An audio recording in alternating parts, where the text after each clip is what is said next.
Jason Kidd, the head coach for the Dallas Mavericks. Yeah, I just, it's been like that for us all season. You know, basketball is about runs. We made our run early. They made their run there in the third and fourth, and we kept our composure. A lot of character in that locker room, and I always say that, is we kept playing. We made timely shots, but we got timely stops, and that's what that group in that locker room really, you know, they truly believe.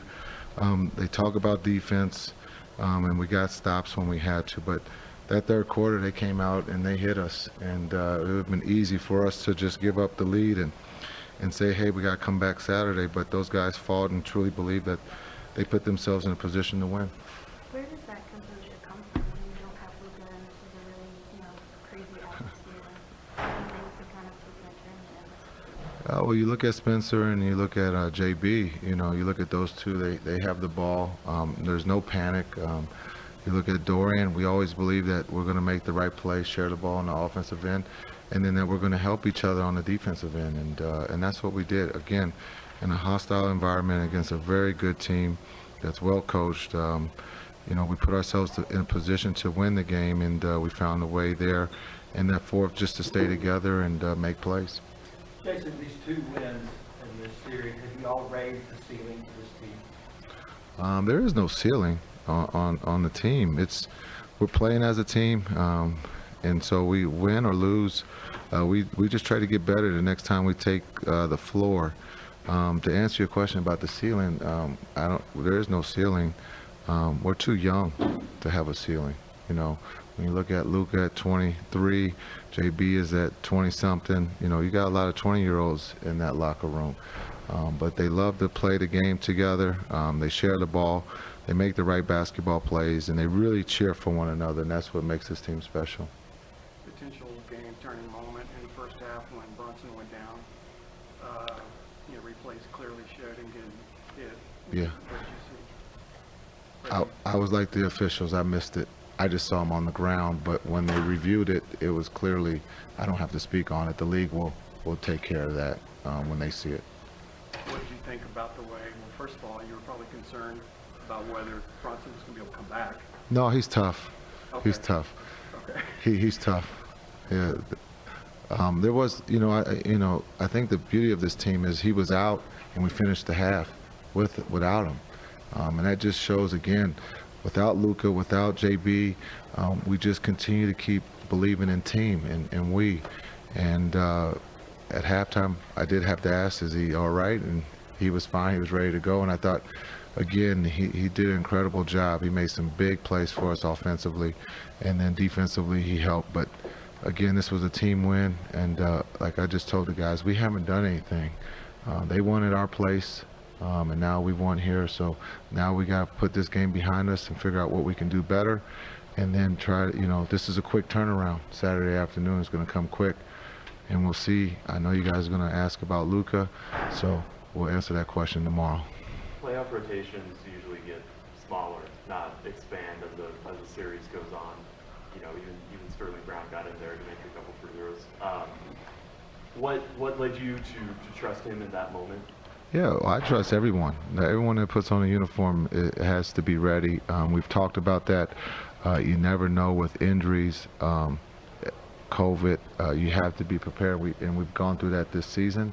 And so with the roster, with the rotation being shorter, I felt that coming down the stretch, this is no better time to get some guys in to see how they react. The game isn't over, and those guys were prepared and made big free throws and got stops there at the end. What over the past years led you to making trust in your players and believe in them such a core part of your coaching tenure here?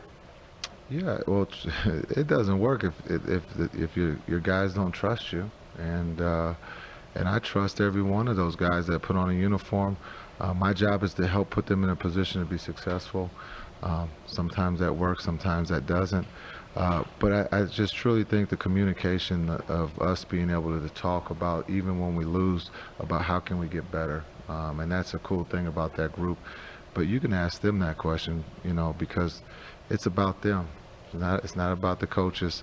we're here to just try to help, and they do the work. Jason, could you talk about your team's three-point shooting? It seemed like every time the Jazz made a run, somebody on the Mavericks hit a three-pointer to stop that run.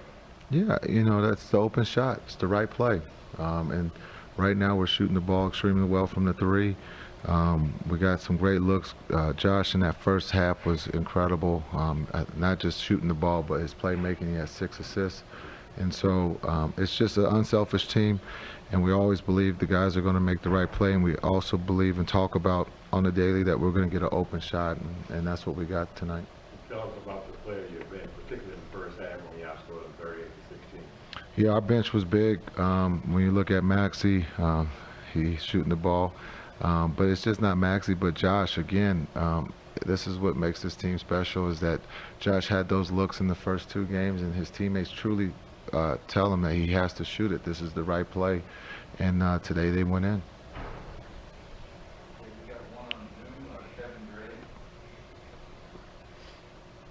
Kevin Gray, 105 through the fan. Coach, when you look at what Green, Cleveland, Bertans did, 14 of 20 from the field, 11 of 17 from 3 combined together. When you look at how your bench played, what does it say about the resilience of this team coming into an environment where most of these guys hadn't won a game in Utah, let alone played the kind of basketball they needed to play tonight? What does that speak to as far as the resilience of your guys are concerned? Yeah, I think really, you know, the communication level is high. Understanding what the atmosphere was going to be like. I think getting off to a good start, we kept that atmosphere down there, and then they got into it there in that third and fourth. But I truly believe that just the trust, you know, make or miss, guys are making the right play. There's no one's really forcing things, and that's a beautiful thing to watch. You know, Spencer's going to look and see with 6